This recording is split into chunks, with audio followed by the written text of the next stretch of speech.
Hey y'all, I hope you're having a great day crocheting today. Now that you know how to make a foundation chain and the single crochet stitch, today I thought we'd do something a little different and work on a project that utilizes those stitches. We're going to learn how to do the linen stitch. You might also have heard it called the moss stitch or the granite stitch. The linen stitch has a faux woven look and is perfect for beginners.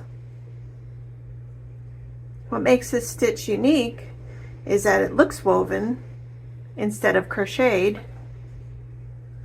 It's reversible, looks the same on both sides, and it gives your project an amazing fluid drape. Best of all, it only uses two basic beginner stitches, the single crochet and the chain stitch. What I'm using for today's tutorial is a standard medium worsted weight yarn and a hook size K, which is 6.5 millimeters. So grab your hook and your pretty yarn and let's get started.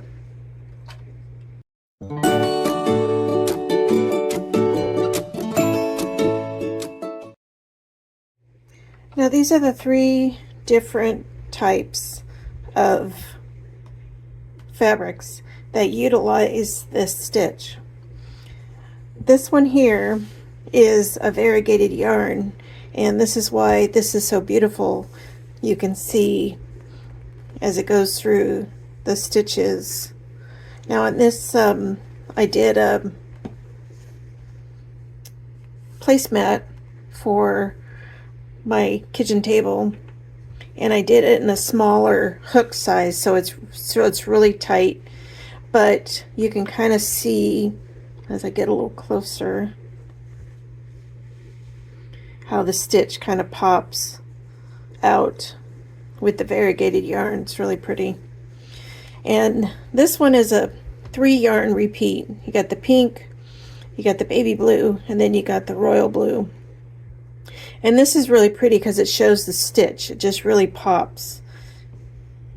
This is good for a blanket or scarf. Really impressive looking.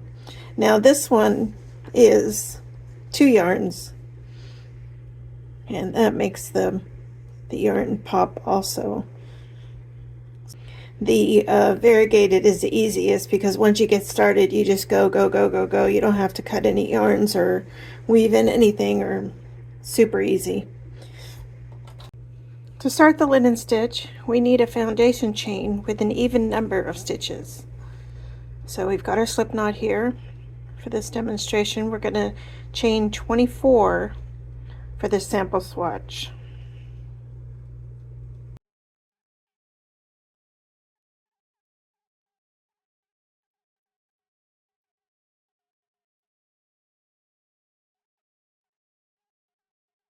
Now for row 1, we're going to find the 4th chain from our hook. So remember, the loop on your hook doesn't count. So let's count 1, 2, 3, and 4. So we're going to go in there, our 4th chain, and make our single crochet.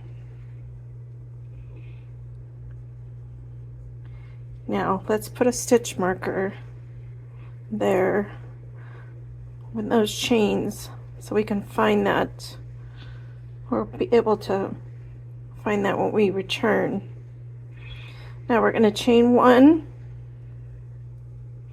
and then we're going to do that repeat. So we're going to skip the next chain, go into that chain to single crochet, chain 1, skip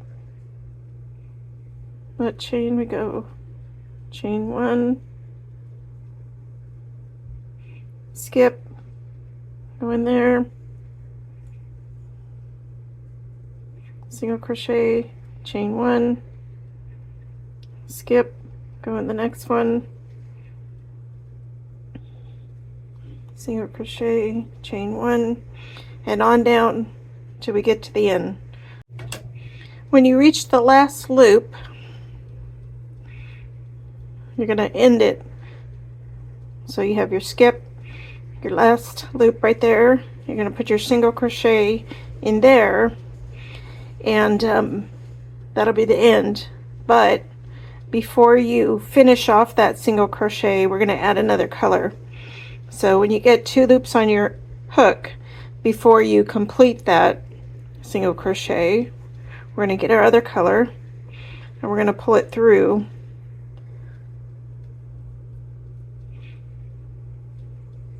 Now you have row 1 complete. It might look a little wonky right now, but the magic will happen in row 2. Okay, so to start row 2, we're going to make 2 chains, and I'm going to mark those chains because when we come back around, you'll see it's hard to find. So we're going to churn it. After we chain those 2, churn it. Now after that single crochet is our little crochet space right there.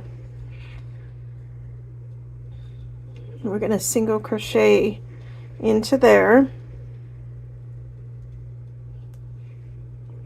and chain 1, and then our single crochet on our previous row is there and the space is there.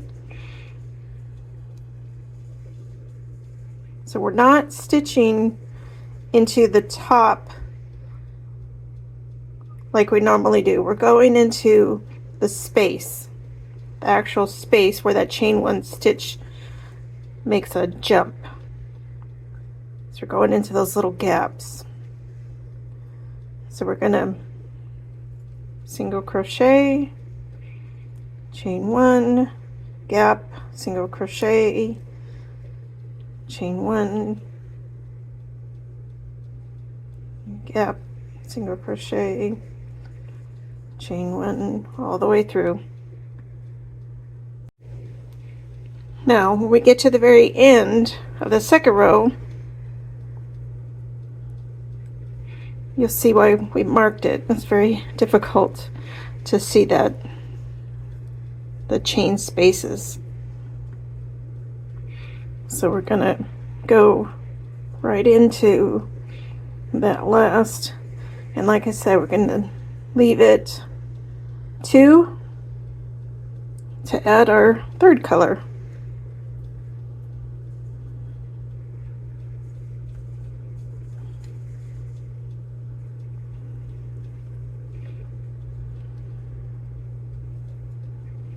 And we're gonna chain 2, and you're gonna mark it,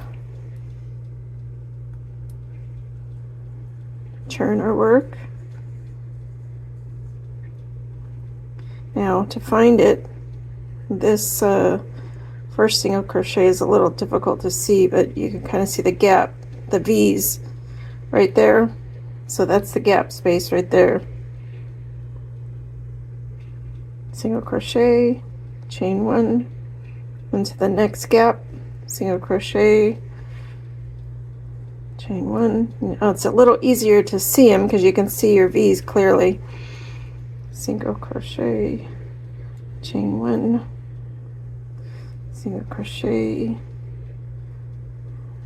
chain 1, single crochet, chain 1,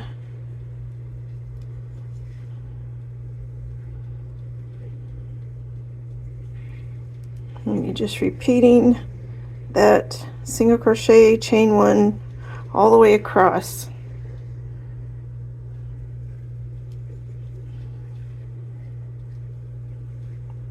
And then there.